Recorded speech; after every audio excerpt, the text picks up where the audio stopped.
Last week, worship centered around the resurrection story of Jelly Roll. He was a drug addict, felon, and rapper. Now he is a man committed to a better life. A country singer sharing his faith and belief in resurrection and helping others. What is your resurrection story? Do you want me to just... If you want to say something, you can, or you can invite the next person. You can say, I invite you to pick somebody. Okay. Pick somebody here and say, I invite you to share. Did everybody hear that first question or read it there? I think so. Okay.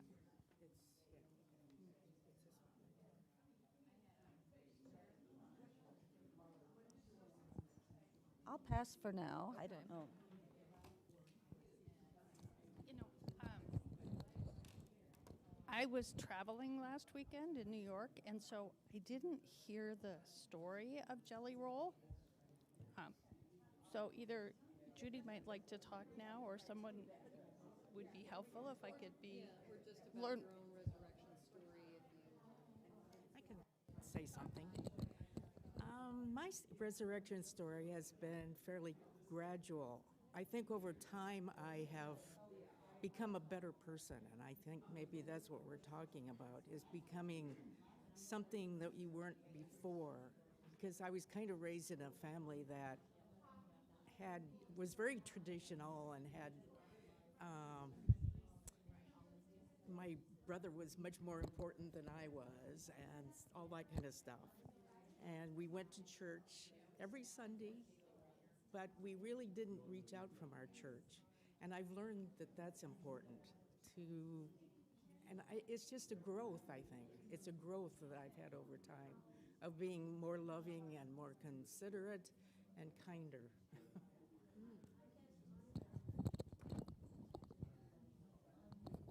Judy made me think of other things in my life too, that I was a very strict mother, but I'm a sucker for a grandma.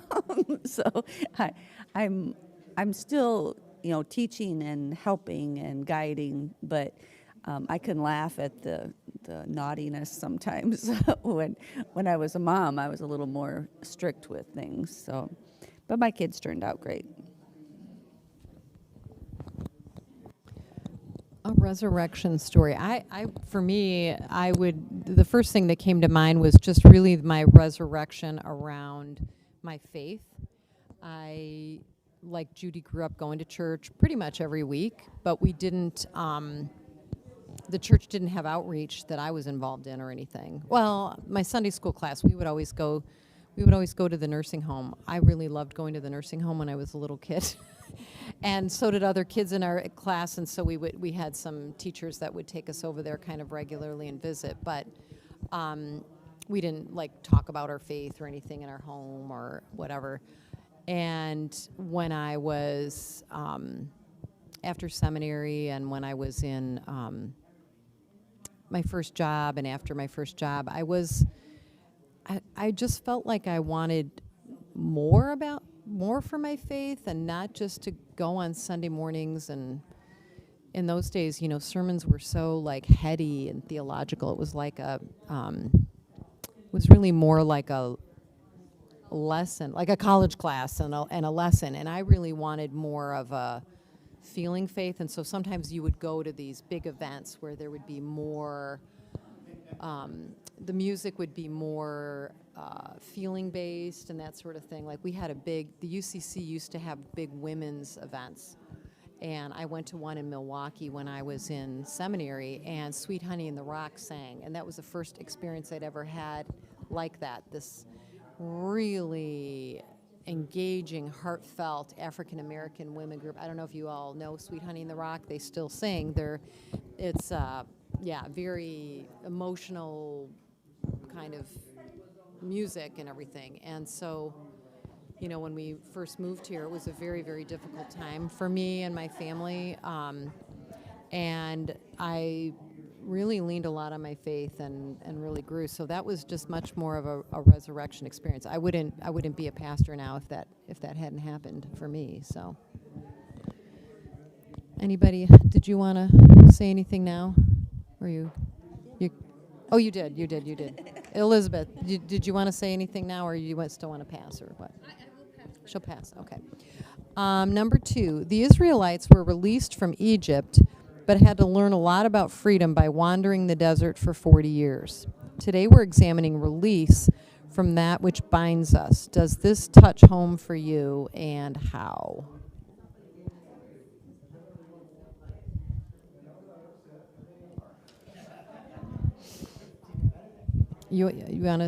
Would you like to speak, Judy? I will. The thing I think of is I know there was a time in my life when I had 3 close family members, an aunt and my father and mother died within 9 months.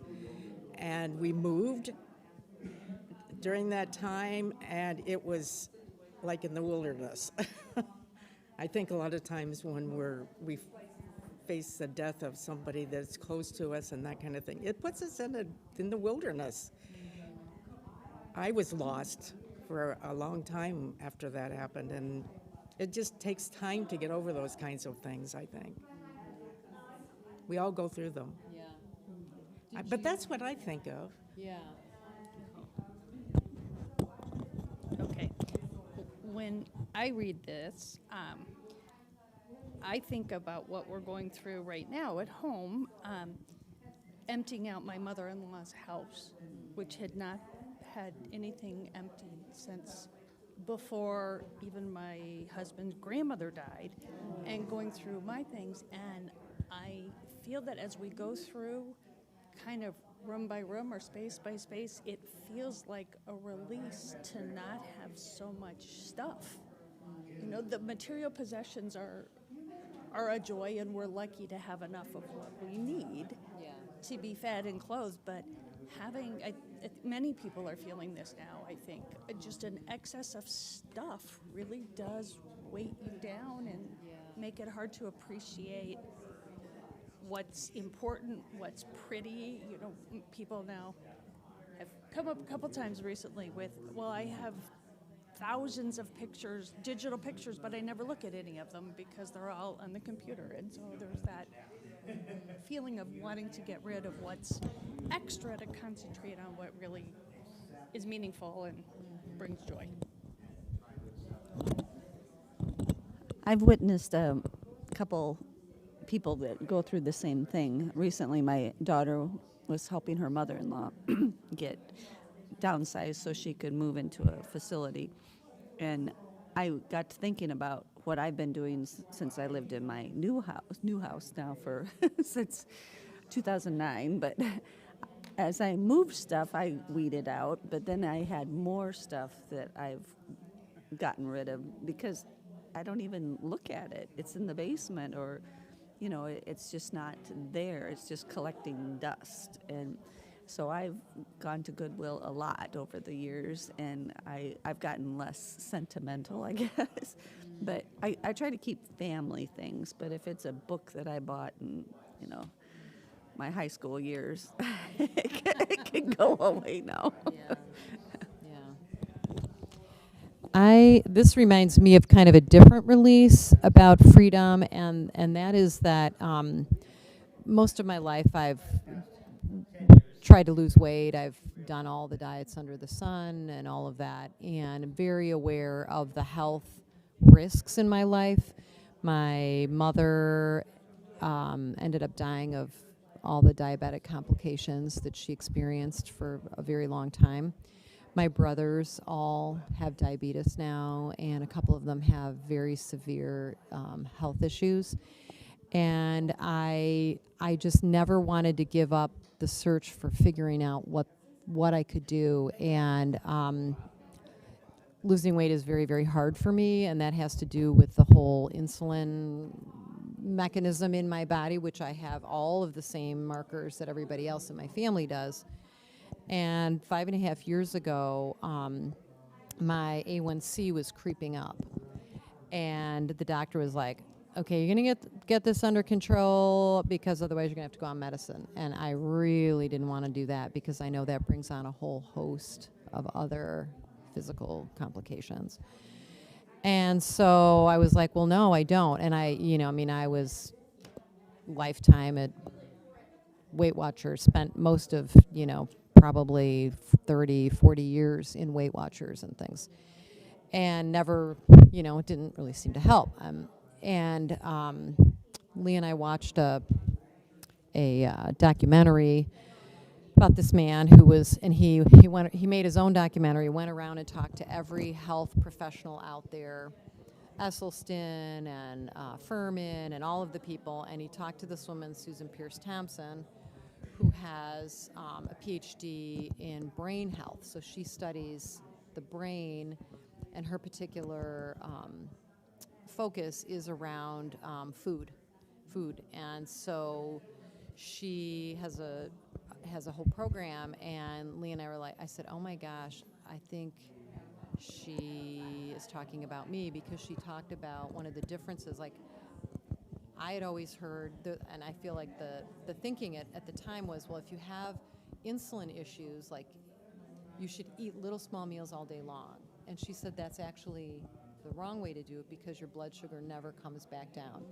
So you eat 3 meals a day, you don't snack, so that you eat, your body's insulin brings it back down, and then you eat your next meal, and it goes up like it's supposed to, and it comes back down, everything. Well, within, I think it was like a month, my A1C went back to normal. And that year I lost my weight, was thinner than I am now, kept it that way for 2.5 years, but during the pandemic, A, the stress of being the pastor in the church, B, family complications, my father's terminal diagnosis, the stress just got to me, and I went back to snacking. I've never gone back to flour and sugar, but I had gone back to snacking on nuts and things like that, so my weight has gone back up again. But I stayed with the program, and I kept listening to things. They have all kinds of support. There's support groups, there's videos, there's, so much information. And she keeps doing research and keeps adding to the research. And I stayed with it, and I've been very committed. Well, what's really happened in staying committed to all that is really recognizing. So here's the end of the story, after a lot of lead up to this. But the end of the story is that I have a food addiction, and I really had to. In the beginning, I was like, well, yeah, I probably do. Who knows? But it's not that bad. It's not as bad as other people, and that sort of thing.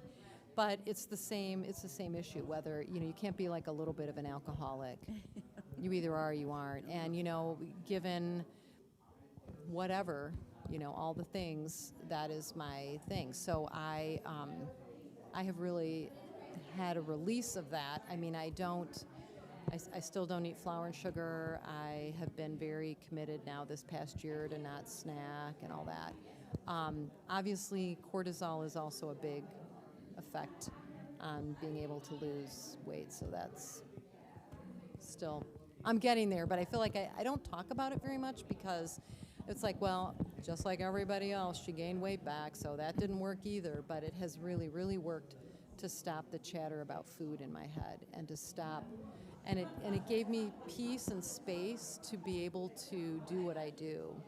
Because before it was, I would have been sitting here wondering, like, oh, when can I get up there and get that cake? And can I get there in time to get the corner piece? Yeah. And if I go back for another piece, will anybody notice and all that? And I just don't do it, so I don't have that. But that, I wandered in the desert, not 40 years, but it's been a lifetime of wandering, looking for the right release for me. And even when we know, like, even the Israelites, like, they didn't want to stay in bondage, but they got out there and they were like, oh, dang, we really miss food. We really miss that. Let's go back.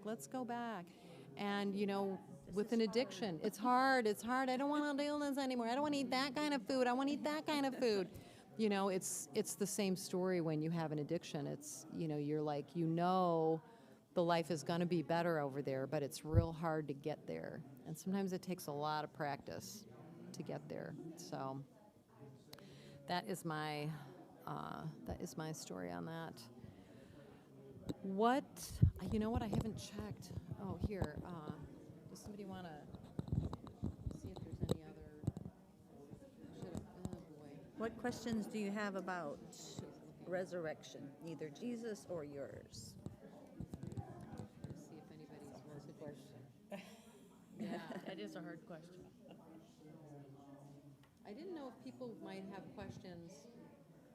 I didn't know if people might have questions because we just got, past Easter, and sometimes people are like, I don't know, what do you think about this whole resurrection or not? And if you feel like being vulnerable, I invite you to speak, but you can also pass. Anybody wanting the mic? No, I think that's one of the harder ones for people to absorb. It's very easy if you're a literal person to live the way that Jesus said to, but it's a lot to buy into the resurrection for people who are really literal and want proof of things. And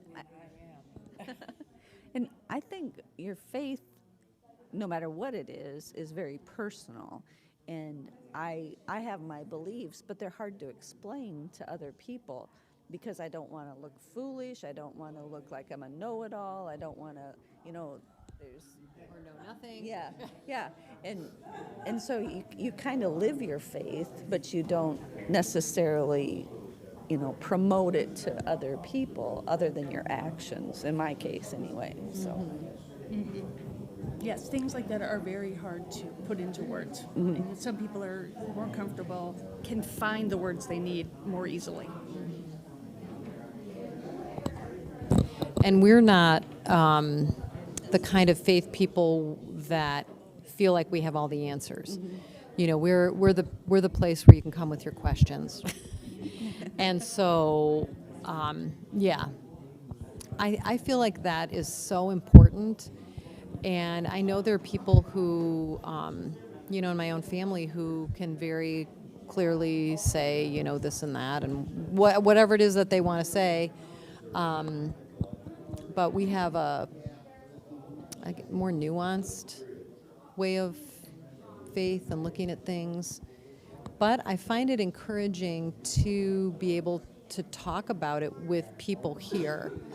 And I think that might be why some people really like this, to hear what other people think and say about their faith.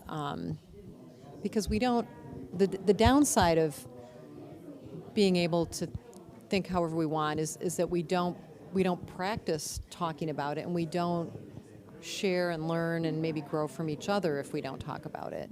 So, that's one of the things. Well, I think I'm going to bring everybody back together again. I don't see anybody now having a quick comment. Sorry about that. If anybody's online and you want to comment or something, you can send an email to the church, and we can be in touch with you that way. Okay.